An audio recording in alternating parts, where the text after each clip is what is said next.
Good morning to all students. Today we shall teach scope of research third semester paper VI.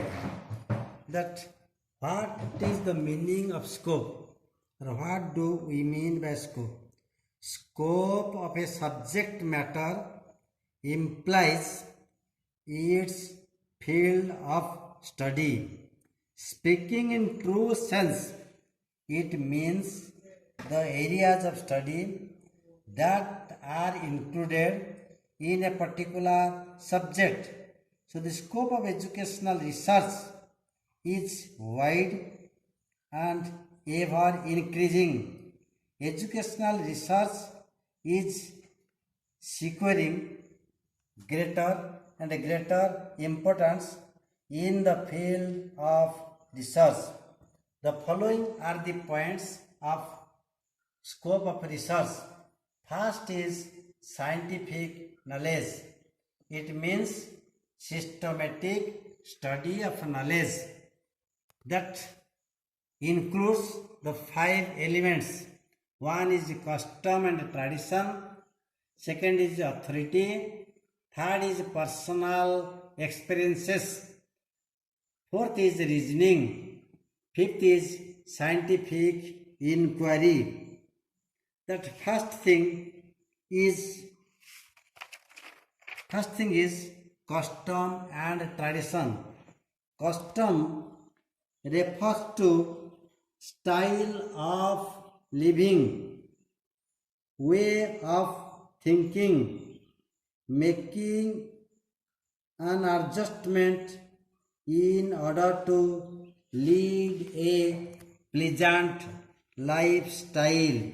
So rules, regulations and the traditions, customs, what the society has possessed, we have to observe, we have to obey the rules and regulations, customs, traditions of the society in a systematic manner where we can utilize the knowledge in a systematically means through research.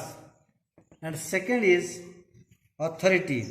Authority enables one how one can exercise his brain independently, and that authority looks for never and better life of behavior. Here man seeks guidance from the authorities of the temple church, where they can modify their behavior in a systematic manner, and this systematic study of this knowledge is authority. Third one is personal experiences. Personal experiences means a person, what type of experiences he has to gather in his lifetime. Experience means practice of anything through a long time. Long time practice of anything is known as experiences.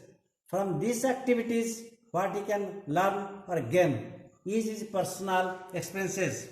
So before doing a research work, one has to gain or acquire his personal experiences, and these experiences can be utilized in his research work through a scientific knowledge. Fourth one is reasoning. Reasoning means the knowledge or going from a particular to general and general to particular region. You have to express our knowledge in a reasonable manner. If we can express our knowledge in a reasonable manner, then systematically we can exercise our knowledge. Then it is scientific knowledge. Scientific inquiry. The systematic inquiry of anything. We cannot travel or visit or inquire anything aimlessly.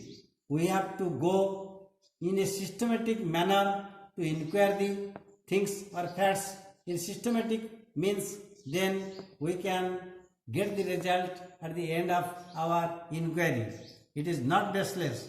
If we can make baseless inquiry, then we cannot get the outcome of the study or result of the study, or we cannot draw the conclusion of the study. Second scope is development of research. That means what development is seen in the present world that can be possible due to the research work. So all developmental process of anything can be included in the development of research, and this is the scope of research. Third one is research problems. Problems, a lot of problems a man has to face in his lifetime. So for any problem, what solution we can bring, and that is included in research problems. Defining the problem, identifying the problem, and how to solve the problem. Research is only a means through which we can solve any type of problems in life. Next, fourth point is research hypothesis. Hypothesis means tentative assumption drawn from the theories or facts. Seeing the fact, what assumption we can draw, then it is included in research work. So it is known as research hypothesis, tentative assumption drawn from theory and facts. And the next point is research methodology. Methodology means the ways or means or the instruments through which we can undertake any research project. We have to utilize certain methods through which we can get the result of our works, research works. Then research technology, research tools and technology. Tools and technology are the instruments through which we can collect the data, we can take the means how to get the result. So unless until a researcher uses his tools and technology, then he cannot get the result or he cannot collect the data. Data collection from any sources, that is secondary data or personal data or any official data, we can collect through certain instruments. That instrument is standardized instrument or non-standardized instruments, teacher made instrument or standardized made instrument. We have to collect data from anywhere, from official records or from the persons engaged in the field or from any sources. We can collect data through certain technology or tools technology. So it is research technology and data collection. Analysis and interpretation. After collecting relevant data, a researcher has to analyze the data and interpret the data through some statistical techniques. He has to analyze and interpret the data through statistical techniques. So a researcher has to know the statistical techniques through which he has to analyze and interpret the data. Lastly, after analysis and interpretation, a researcher has to write up a research report.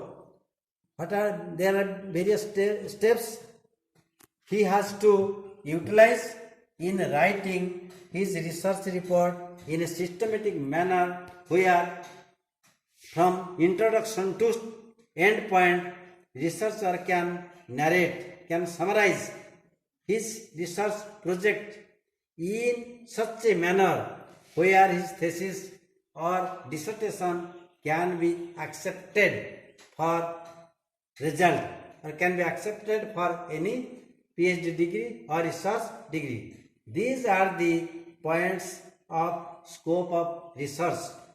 And next we can read after completion of this research scope.